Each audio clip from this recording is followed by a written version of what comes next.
Hello again, everybody. This is Derek, and I'm coming back at you with another Wargaming and miniature video. In today's video, we're going to continue on with our MeG boot camp. Now we're working with chapter 9.3, which is the movement chapter.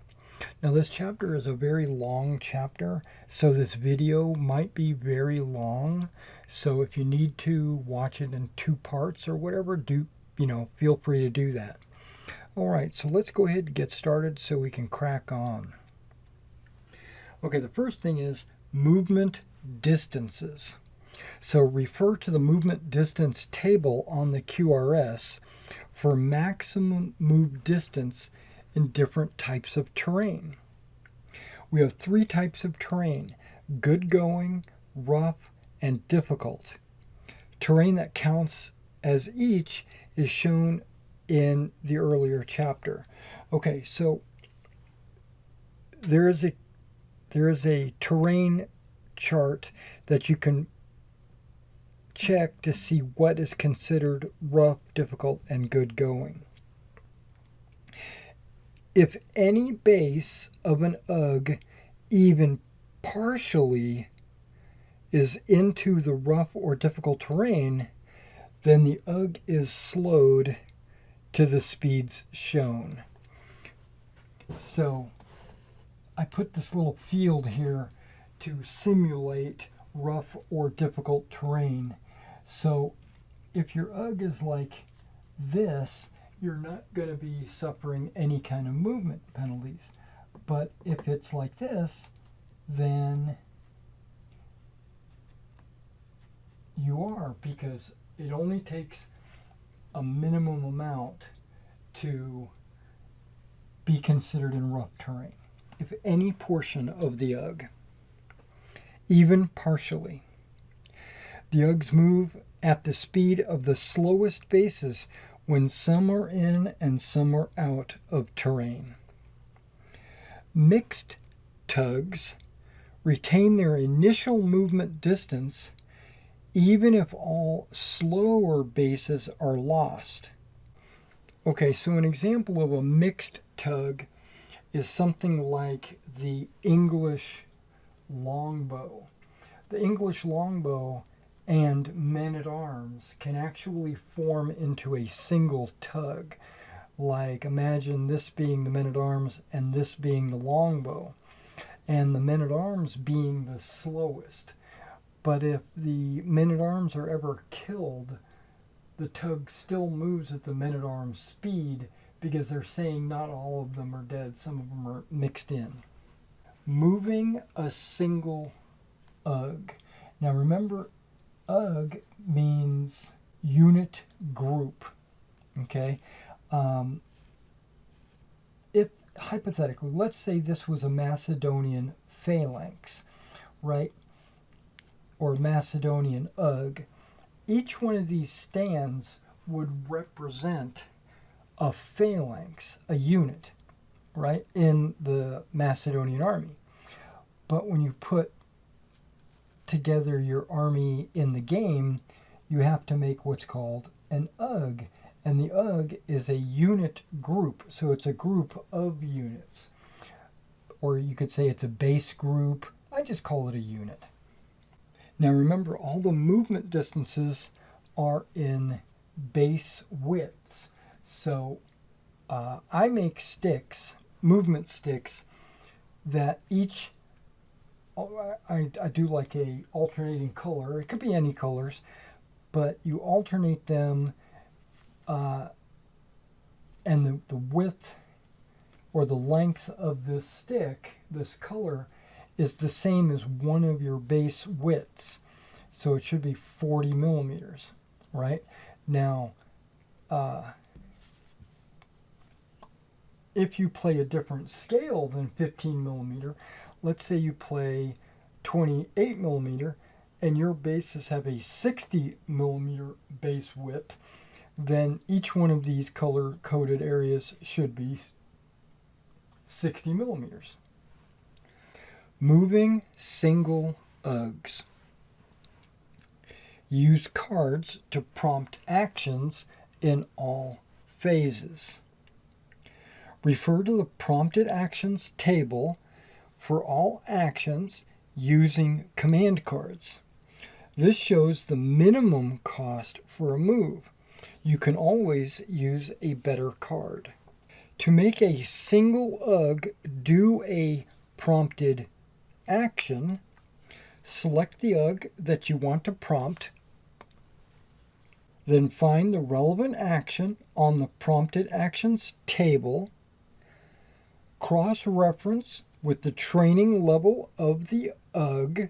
It's either going to be drilled, formed, or tribal, or skirmisher, to find the color of the card required. Play the color of the card, or better, from the general that is prompting, and declare which action it is. Basically tell your opponent. If you want to move a tug of tribal Gaelic warband and make a wheel, you need a yellow. So you'll be saying yellow card for an M3 single wheel. See, M3 is called Advance with Wheel. The only exception to this general method is artillery, which has its own M15 prompted action on the QRS and always needs a red card for this limited action. Move independent artillery. It's basically artillery is considered skirmishers, so they would have required a red. Okay, so here are a few examples. We're going to use drilled Romans and tribal Gauls. Okay, the first is an advance with single wheel, M3, requiring a green or better card because they're drilled Roman legionaries.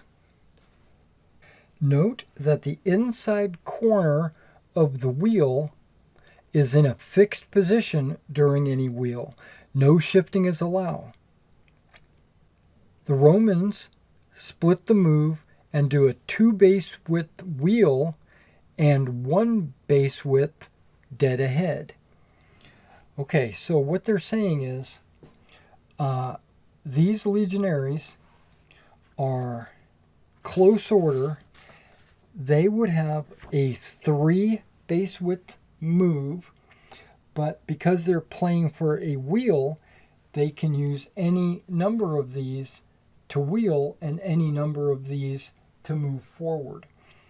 So if this point is going to stay stationary, a lot of people like to use 2 sticks, and that way you can have you can mark or whatever with maybe a die or something, letting you know that that corner is going to stay the same.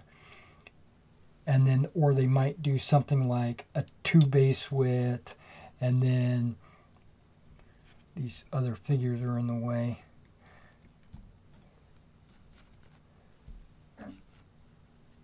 For me, using this example.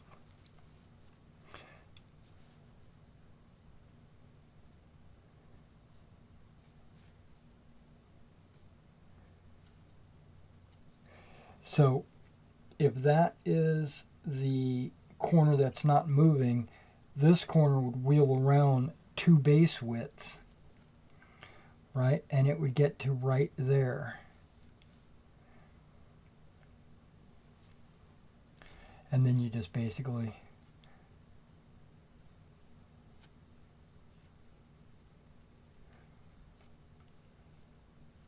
but that corner right there didn't move. That corner stayed exactly in the same spot. It's like a pivot point.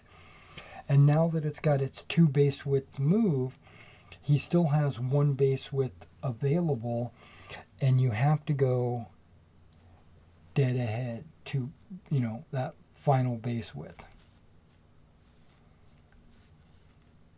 Now, there is a second example, which is advance with a double wheel. That's M4, which is still a green card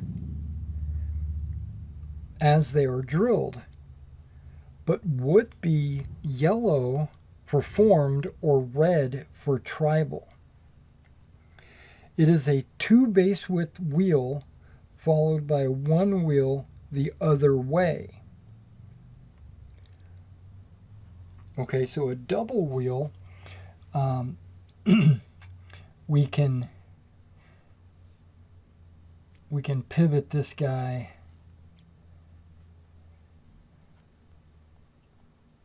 just like that. That's your first two. That's your first 2 base widths of movement, and now he's going to use the other base width to wheel over here on this side.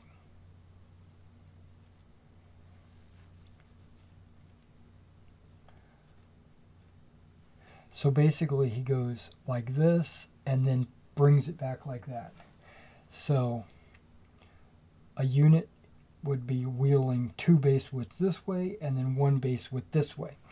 If you had 4, you could go like this, because there's no such thing as echeloning.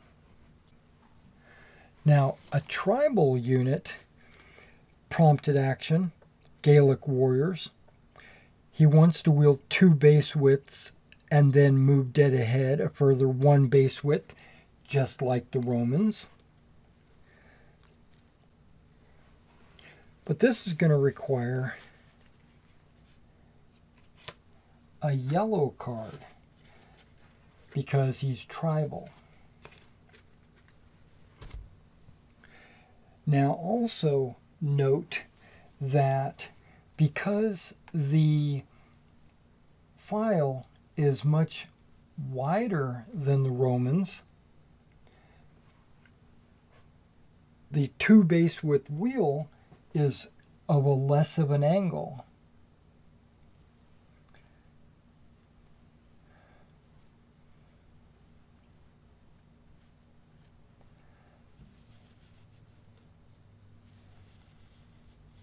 So whatever the 2 base widths are,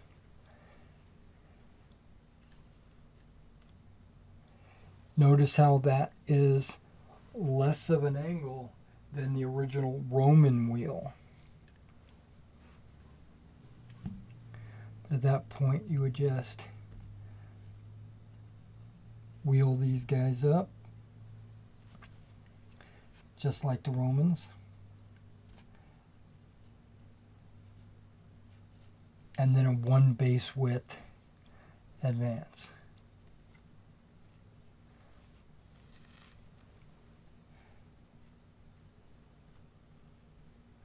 Notice how on this example I'm using 15 millimeter depth bases for the Romans.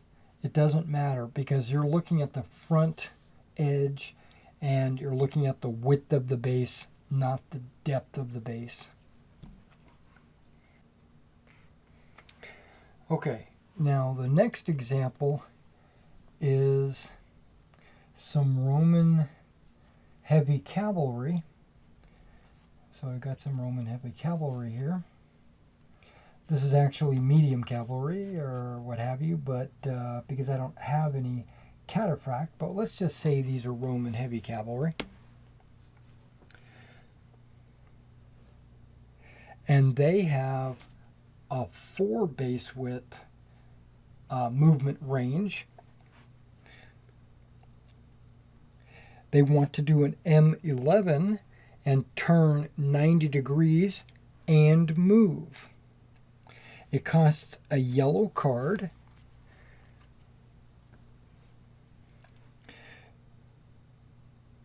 And then you'll note that there is a reduction in distance based on the initial width of files. This means that a wide and thin formation will not go very far. Okay, so the way that the wheel I should say, the way the turn and move works, in our last video, we talked about how to turn 90 degrees. So let's go ahead and turn 90 degrees.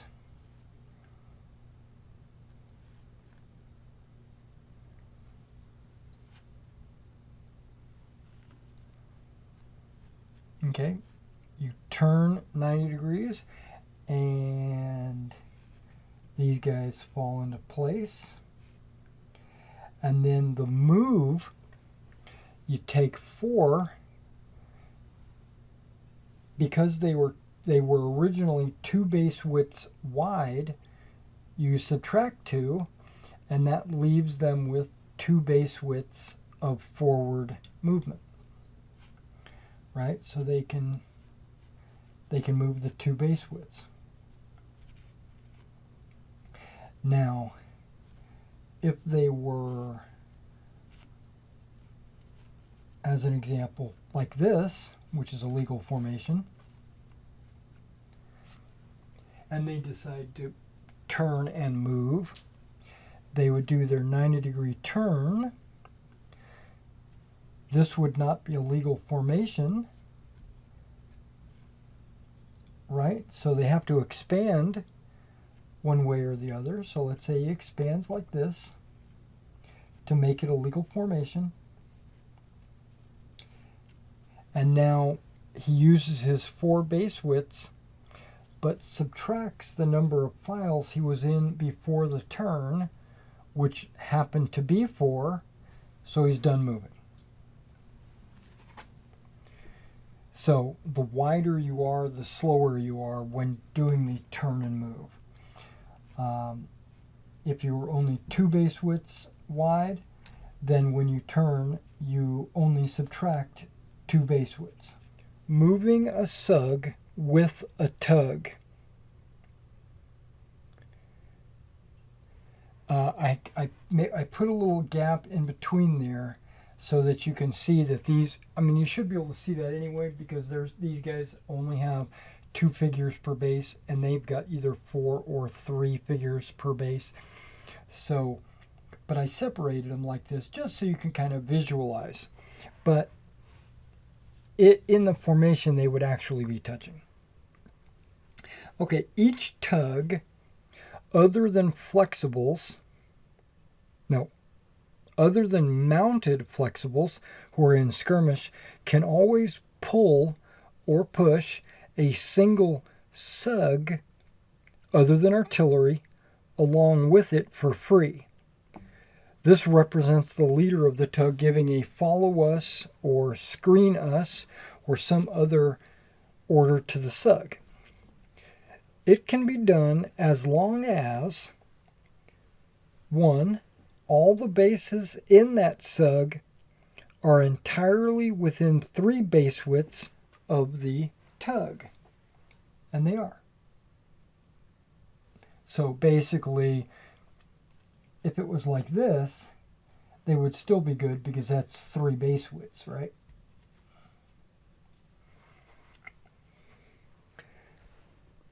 Two, all bases in both the tug and SUG are facing in the same direction. And 3, the SUG is in at least partial edge contact with the tug. This right here would be okay. They're facing in the same direction. Every base in the SUG is within 3 of the tug, and they're touching. Okay, remember that the speed of everything is limited to the slowest UG in the terrain that they're in. So if these guys can move skirmish speed, which is 4, and these guys can only move 3, then the unit still only moves 3. Also, SUGs, it counts as their move, so they can't receive a prompted move action if they get pushed around by their friends or if they get pulled around by their friends. That is an exception to being pushed around by enemy tugs. All right, the next example is when you have a general in your units.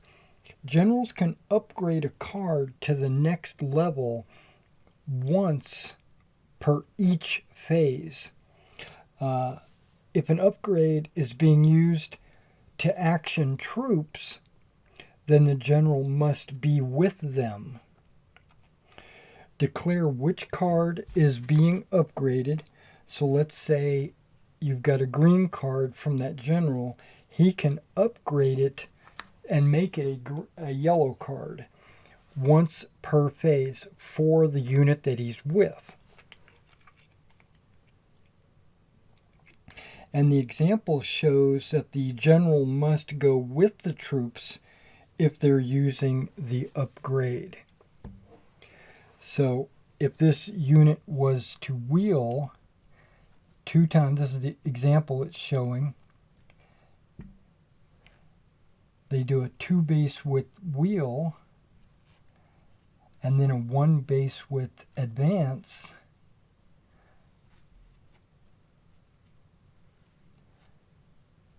These would all have to go, and because he used his upgrade, he would also go with the unit. Okay, now we're going to talk about block moves. A block move is where you action several UGs together to all do the same thing. Okay, all actions on the prompted action table except the MF1 and MF2 micro moves and the W1 recovery action can be done as a block move. So everything can be done as a block move. To be a block, UGs must all be in at least partial edge contact with each other, side, front, or rear, and be part of the same command, be made up of only infantry, elephants, or battle wagons, or be made up only of cavalry, chariots, or skirmish infantry. So there are basically 2 types of blocks. There's the skirmish cav and the infantry elephant battle wagon. Now you notice that skirmish infantry is also infantry, so it can be in both types of blocks. Artillery cannot be part of a block move and therefore must be moved individually. To make a block move, play the card for the most difficult move in the block and declare as usual, so a yellow card for an M3 single wheel. Then add a colored card, green, yellow, or red, to convert it to a block move. So let's say you have to play the yellow to make the M3 single wheel, but because you're moving a block, you have to basically upgrade it, so you'll actually be playing 2 cards. You won't be using like your general upgrade to change it, you're adding, so this actually will cost 2 cards. Now, a general may upgrade either card. So, as an example, let's say you only have 2 green, and he's attached right there.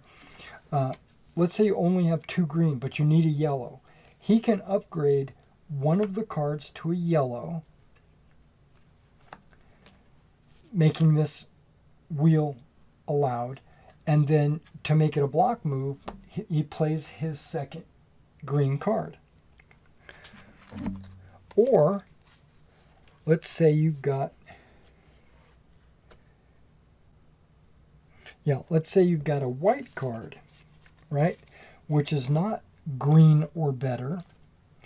But let's say you got something like that in your hand. You can play the yellow. You can play the yellow because that's what's required. And then to make it a block move, you've got to play a green card or a number 2. But the general can just upgrade that and make it a green card. The size of the block allowed depends on the quality of the general. It is easy to remember as it's the same as the cards he draws. So mediocre is a 2 UG. A competent general can block move 3 UGs. A talented general can prompt 4 UGs. And of course, legendary generals can prompt up to a massive 5 UGs. A general does not need to be with the block to move it.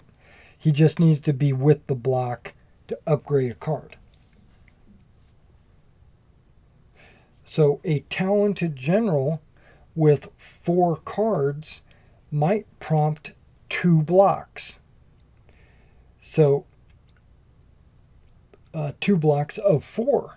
So he could move 8 UGs with 4 cards. A block move may include sugs pulled along with the tugs.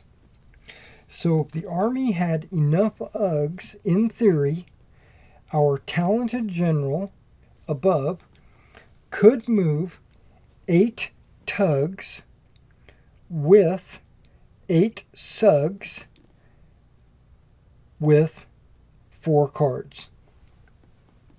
No files in the block move may move further than their maximum move distance, and all tugs follow the same action, limited by the speed of the slowest. If the move keeps them in the same block throughout. So we've got 3 UGs in this block move. We're going to move a wheel of 3 because that's the speed of the enemy or the troops. So we'd measure from the corner and we're going to move it out. But remember, the end of a wheel is always stationary. So if you wanted, you could, and knowing that that's 6, 2, 4, 6,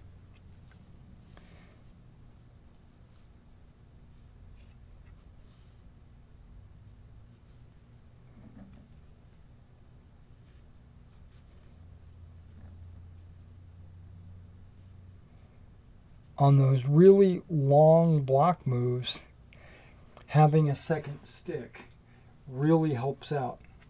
So this unit is going to pivot. It's going to be 6 bases width, and this base will have moved 3 base widths, right? So let's put it right there.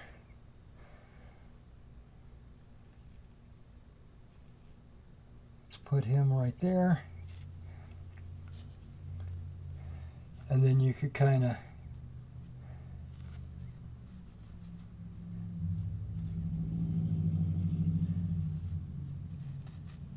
and it's going to take a minute.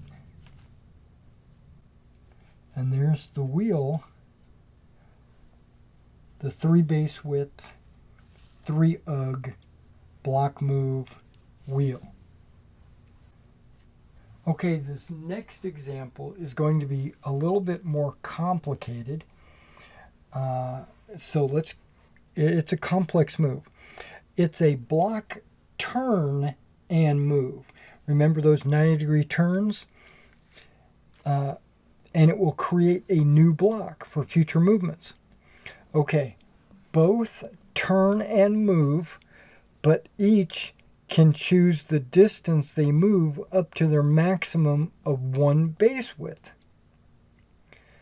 As it happens, if the right-hand one chooses not to move at all, then the rear one can just catch up with its 1 base width move. Okay, so the first step would be to turn each UG, right? So as you know, we're going to turn 90 degrees. That's the first one. And then the second one. Now, because each UG was 2 base widths wide, that means they can both advance 1 base width forward, right? But if this UG decided not to advance, this one's 1 base width would allow it to catch up and become, or I should say fall into the rear, so it's 1 UG in front of another UG. This one is not moved to allow this one to catch up. This is a new block facing in that direction. If this one also advanced its 1 base width, then on the future turn, this would not be a block anymore. Okay, out of command. If a move is being made is out of command, then an additional colored card must be added to make the move. As you know, you gotta, if your unit that you're moving is out of command, you gotta add an extra card. A lot like a block move. Now the following are out of command.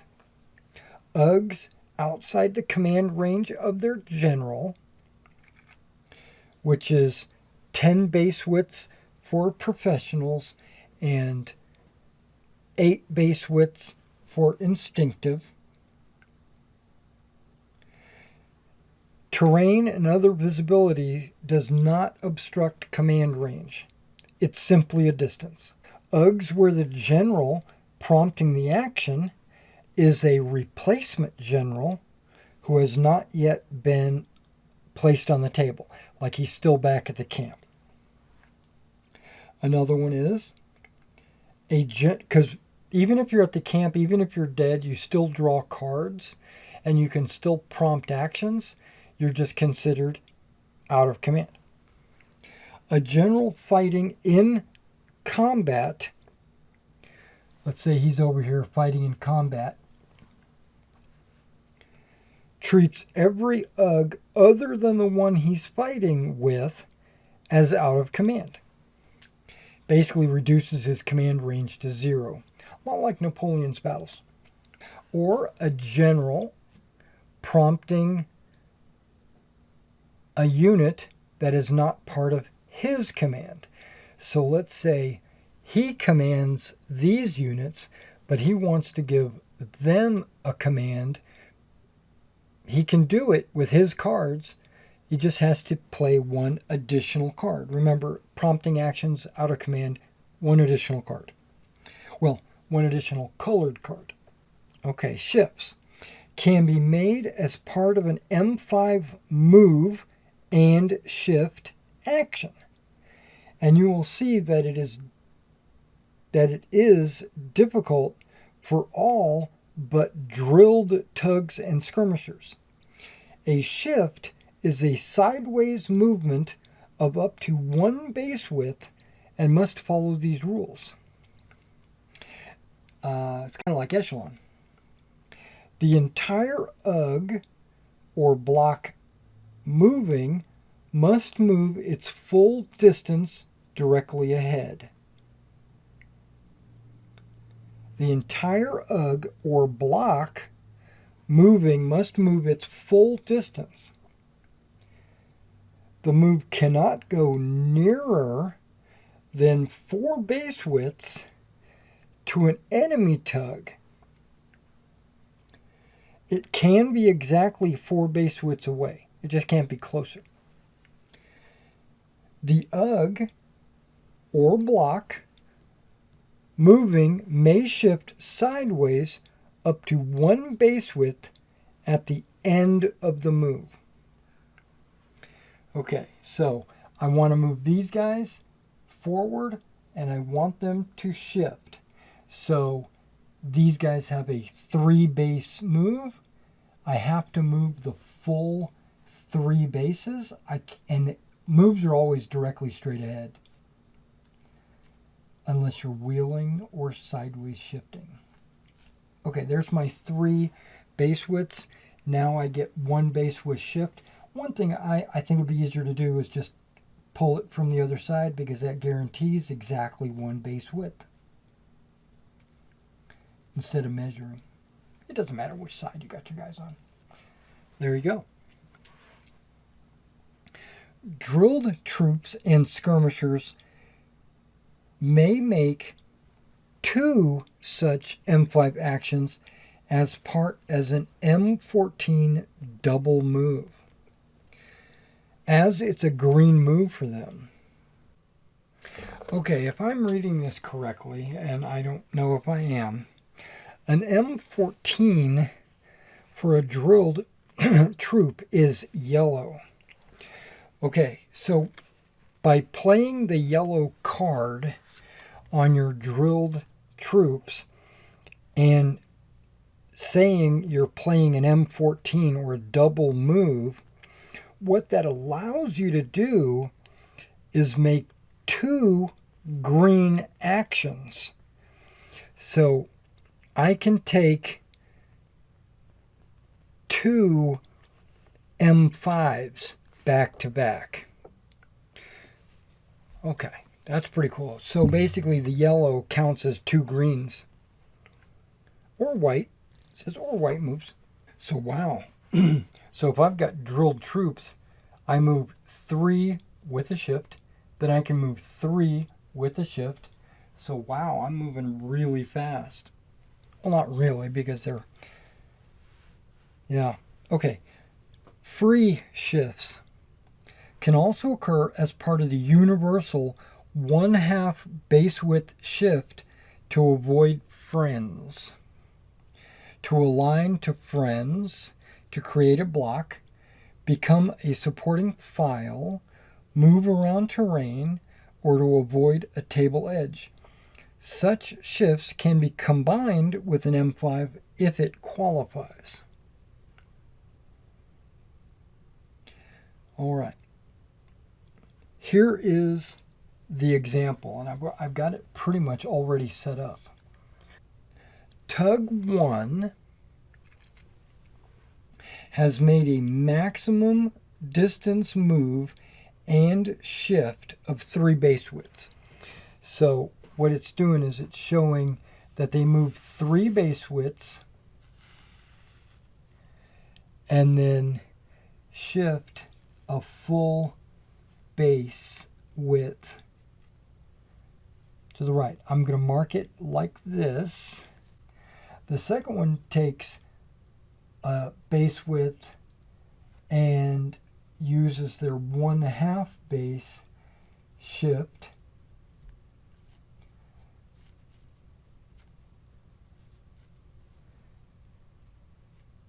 to get everything online. And now they've formed a block. That 1/2 base width was free. So yeah, if you've got something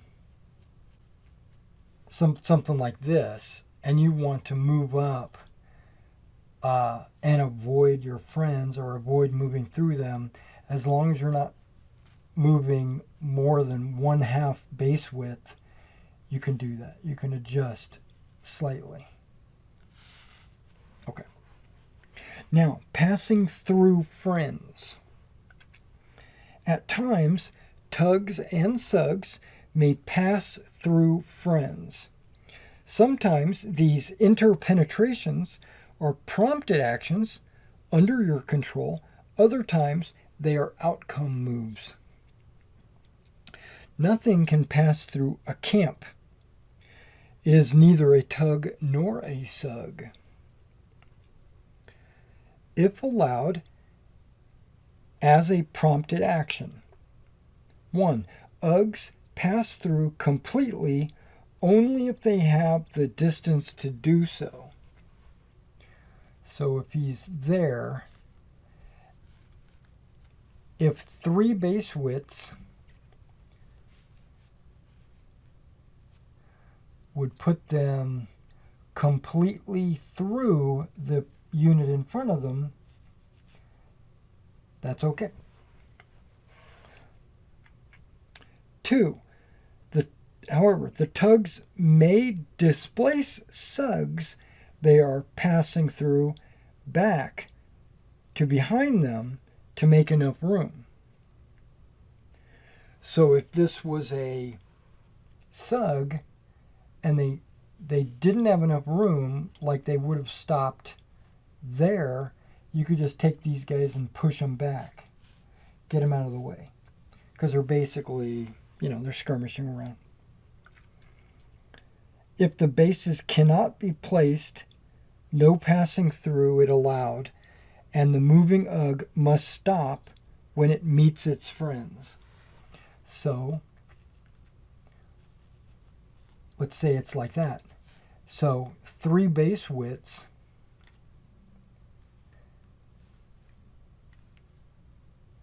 would mean that the back of this unit, right, would be inside of this unit, so you can't do it. So you would just move up and stop right behind it.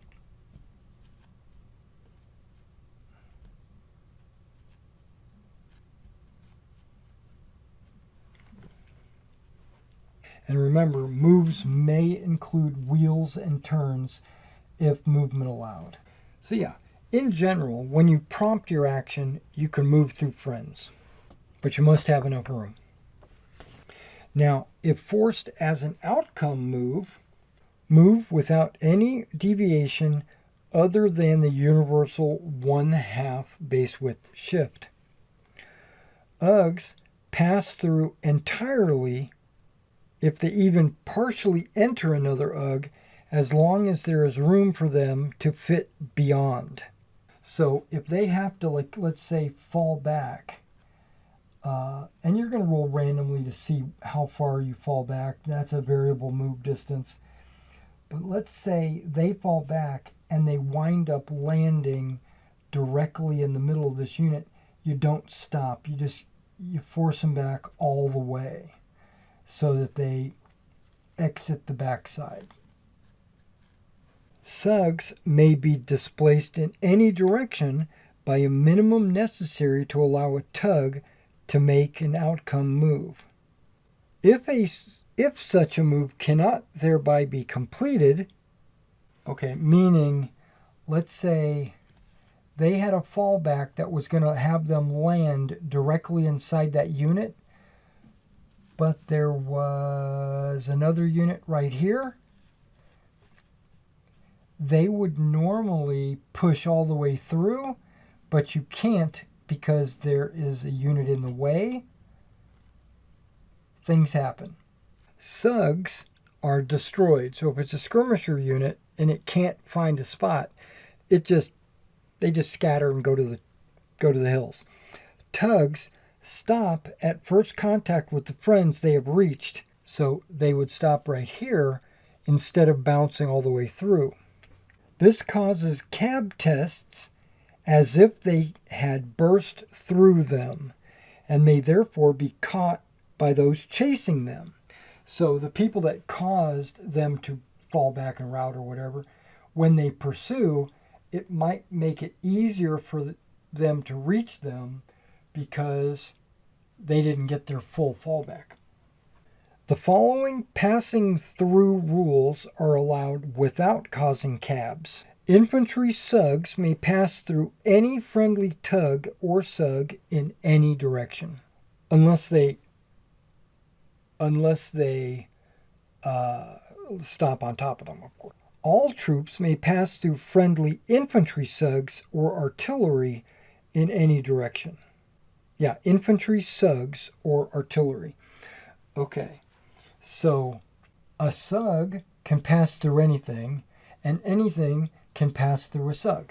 Okay, so it's like it works in both directions. A number of special passing through moves may be allowed in certain armies. You just have to look at your army list. Okay, now just because you can pass through your friends, like I was talking earlier, where you can move through your friends as long as there's room beyond, etc. Now, just because you can do it doesn't mean you want to do it, because some moves will cause cab tests or kill a base tests as if they were burst through. Skirmishers pass through, or you can pass through skirmishers without causing any cab tests.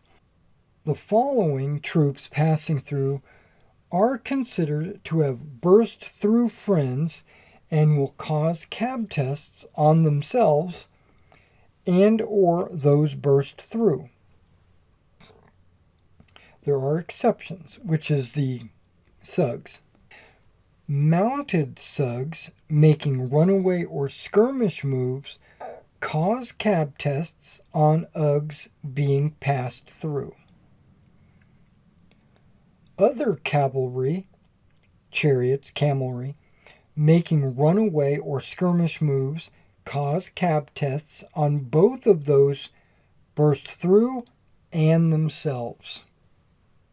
So, cavalry don't have room. If they don't have room, they're going to cause cab tests. A routing UG causes cab tests on the UG passed through and are immediately removed. A rout right. They do not burst through further friends than those first burst through. So if they rout, they fall back, they hit them, they just die immediately, and they don't continue on beyond that. An UG making a forced charge causes cab tests on both the UG it is passing through and itself. So cavalry almost always cause on itself as well. Well, no, this says any UG. Okay, an UG making a forced charge causes cab tests on the UG it passes through and itself. SUGs passed through by forced chargers are lost and removed, just blown away. Okay, so I don't like the way this is numbered in the rule book. I'm going to go back and summarize a little bit. If you prompt your action to move through a friend with infantry, there's no problem. There's not going to be any cab tests or anything like that. If it is an outcome move and you are forced to pass through, then you can do that. But if a SUG can't find room, it's destroyed. And tugs will stop at the first friends they reach, and they'll cause cab tests. If a SUG can pass through you with room, no cab test. And if you pass through a SUG, there's no cab tests. But mounted SUGs will cause cab tests on whoever they burst through, and other cavalry will cause cab tests on you and the one you burst through. Routing UGs cause cab tests on the UG they pass through, and then they are destroyed. And an UG making a forced charge will cause a cab test on themselves and the UG they pass through.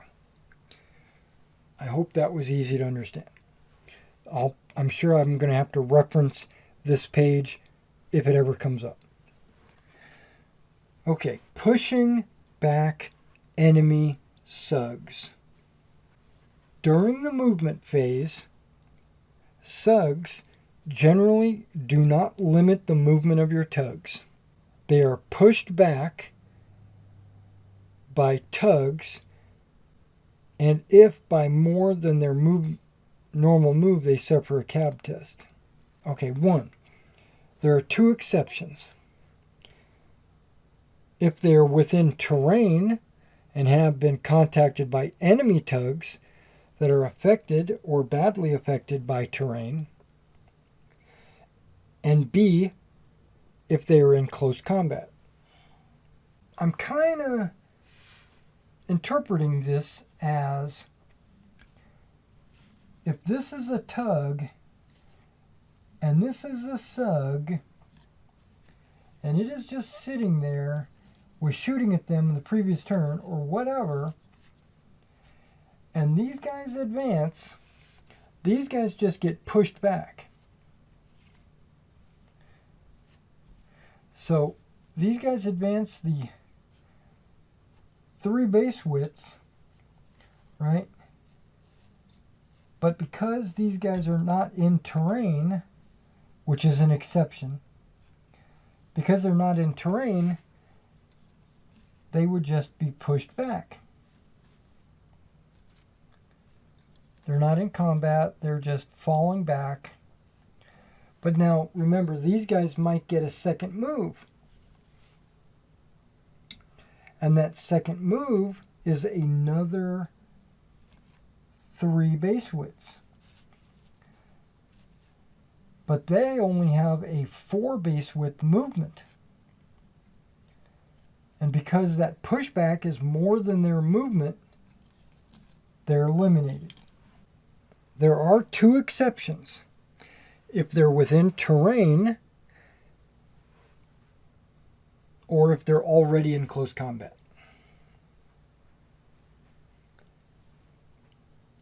In these situations, enemy SUGs cannot be pushed back and need to be charged and fought to get rid of them. Otherwise, if your tug contacts an enemy SUG during its first move, not the second move of an M14, the opponent may choose to run away or be pushed back. If choosing to run away, the SUG makes a normal move away to the front, rear, or basically away from the tug advancing. If choosing to be pushed back, the owner chooses to either align the SUG 1 base width away and opposite the enemy base that first contacted it, slide the SUG, keeping the formation facing relative table edge so that it ends 1 base width away from the tug, measuring the 1 base width from the tug. Okay, we have a couple of examples to kind of show this off in the book, so I'm going to show them to you. Gaelic Warriors, Roman Velites. Option 1. The Gaelic Warriors are making a 3 base width charge directly to the front. Okay, so they're going to push right through these guys. The Velites aligned and placed 1 base width away from the Gauls' final position. This would be 3. Okay, this cab's going to be in the way. So a 3 base width, whoa.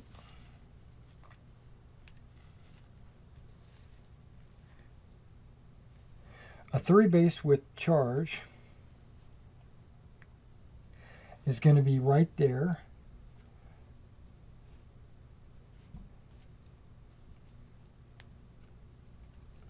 So the Velites fall back in the direction of the move. The velites aligned and placed one base width away from the Gauls' final position. Okay, so one base width and aligned. So they basically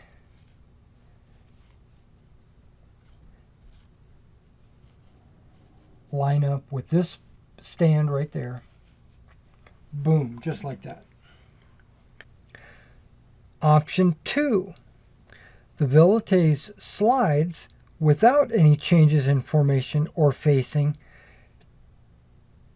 to keep a one base width gap from the tug. Okay, so the second option is instead of aligning and sliding, they just slide and then keep their facing the same. But they still keep the one base width gap. The sug finishes one base width away from the tug using the point of the first contact as the reference position. So basically, this base edge right there as the reference position. There it is. Here's an example where the Gauls wheel instead. So they make a full 3 base width advance with wheel. So basically they're going to wheel 3 base widths this way, right? And it's going to put them through them. Option 1, the velites could instead align directly opposite and 1 base width away from the contacting Gaelic file. Okay, so this is the file that makes contact first, even though it's a wheel. They're still making that contact first. So just to kind of show a little bit, I'm not going exact with the measurements, you get the idea, but there's a 3 base width wheel. This velite unit will line up 1 base width across from the file that made contact with the file that it made contact with, and you'd line up like that. That's option 1. Now option 2 is the velites would slide and end up 1 base width. So the velites were originally much closer, and they would slide and stay 1 base width away using, because it's a much sharper angle this way, but they would use that 1 base width as a guide. So basically, you have 2 options, really. You can line up 1 base width away, or you can slide, maintaining your angle, but still staying 1 base width away. So if a pushback causes an enemy sug to meet its friends, it passes through it according to the passing through friends rules, causing cab tests where appropriate and being destroyed if it cannot do so. Sugs that have been pushed back have not made a move and may still make a prompted action this turn if they have not already done so. So a pushback is not part of their movement. That's a free action. So now they can actually be prompted with a move action. And then sugs pushed back more than their normal move suffer a cab test. So drilled units that can make those double moves can really hurt skirmishers. Close proximity zone. A close proximity zone is a 40 by 40 zone. Imagine a 40 by 40 zone in front of your front rank. So this little area in front of each of your files is its close proximity zone. When UGs get within one base width of each other, they exert some control on enemy movement options. The primary purpose of this is to stop UGs walking across in front in order to go past you and end up on your flank. So it's to stop you from moving across your enemy's front like that, right? It's to stop that. Okay. Every file of an UG has a close proximity zone, which I just showed, which is the 40 by 40. It's one base width. The CPZ, or close proximity zone, of a TUG places restrictions on all enemy UGs. The close proximity zone of a SUG only affects enemy SUGs. So, TUGs, or fighting units, affect everybody, and SUGs, which are skirmishers, only affect other skirmishers. When in a close proximity zone, prompted movement actions may not cross the line extending the front edge of the file. Okay, so this is a little bit confusing, so I'm going to break it down as best as I can. So this is a 6-base Roman legionary TUG, and this is a 4-base TUG against this 6-base Gallic TUG. Okay, so now as you know, we're going to be talking about the Romans moving against the Gallic. And remember, the Gallic TUGs, or files, each have a one base width zone of control. They call it a close proximity zone, but I call it a zone of control, or whatever you want to call it. Okay, so both of these units are inside the zone. This guy's inside the zone. This guy's inside the zone. Okay. Because he's already in the zone,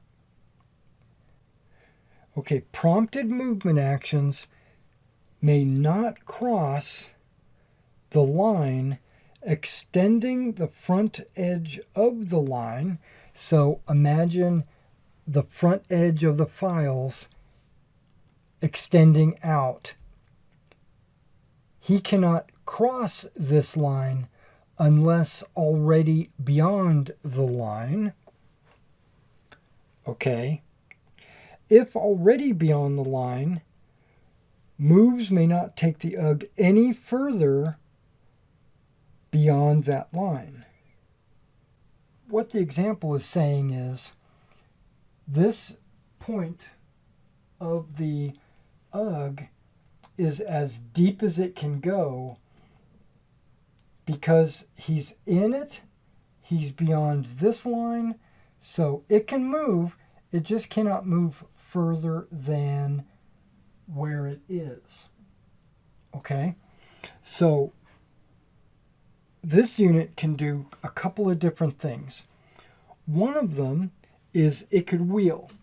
So it could wheel this way, but remember, it cannot wheel any further than this point, right? If you draw a straight line out. So this unit could come online, but then it would have to stop because it can't go any further. But then in a future turn, it's now not in that zone. Or, because you're still allowed to move, he could turn 90 degrees and adjust. Because he was 3 ranks deep, he should be 3 ranks wide, and he could adjust on. He can't go beyond this line, remember? So he would have to extend onto this side. He could not wheel and then press on past the deepest part of his presence. So this other unit, Legionary 2, let's call him, is not past the front line, right? He's in the zone, but not past the front line. So he can go no further than the front line. So he could wheel or whatever he wants to do, or he could like move up and then wheel. But again, remember, he can't go past that front line unless charges or outcome moves do not face any restrictions. So if there was another enemy unit, like let's say here, right, and he was in the zone but not past this front line, he could still charge past that front line. He could still charge like that. I hope that helps you understand that. Displacing friendly skirmishers.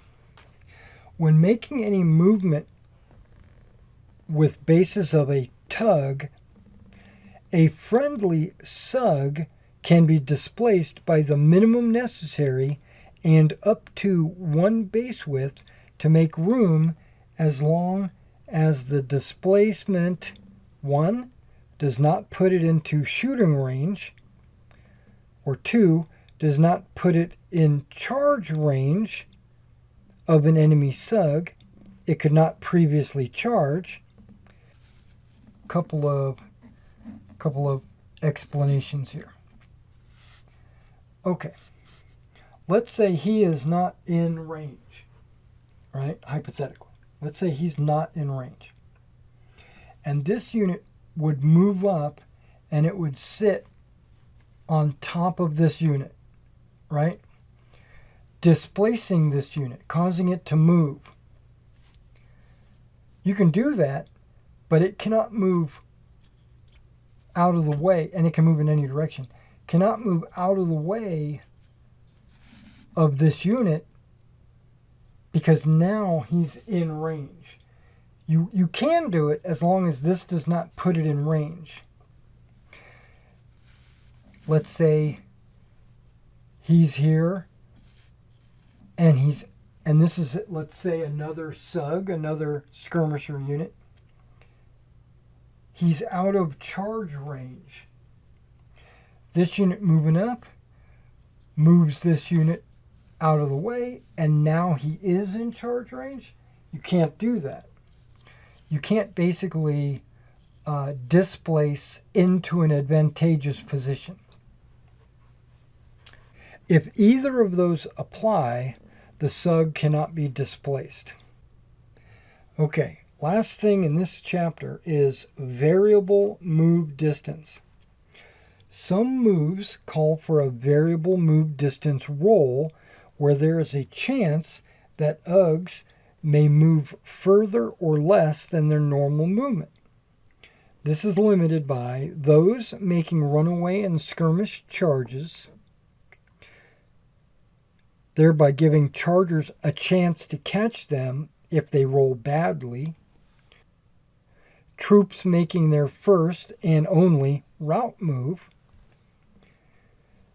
because remember, when you route, you're removed. You just move, see what you mess up, and then get destroyed. Note that chargers and pursuers do not make such a roll. thereby ensuring that their formations are not broken up by doing so. To make variable move distance roll, use a normal d6 and refer to the table. Okay, so what I'm going to read in between the lines here. So I've got a unit here and a unit there. I charge forward, I make contact, we break this unit, he rolls his variable movement, and he falls back, right? He's going to be destroyed because if he routed.